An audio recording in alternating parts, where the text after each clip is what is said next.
بسم الله الرحمن الرحيم. الحمد لله وحده، والصلاة والسلام على من لا نبي بعده وبعد.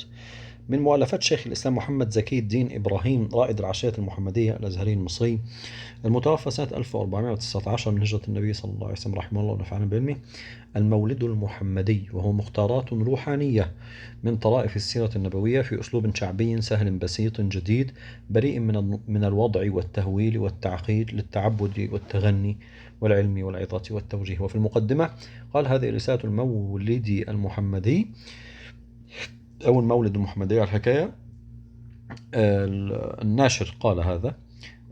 وتسمى أيضا المورد الصغير من المورد الكبير، وهي فصول اختارها هو نفسه من كتابه المورد العلوي الأنفس في ذكرى المولد النبوي الأقدس، وسيأتي طبعا ذكره.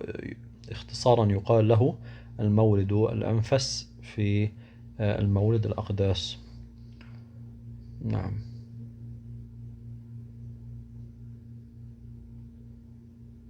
هذه المقدمة قال: هذه فصول اخترناها المؤلف نفسه والذي اختصر، وأما الأصل فلم يطبع إلى الآن حسب علمي.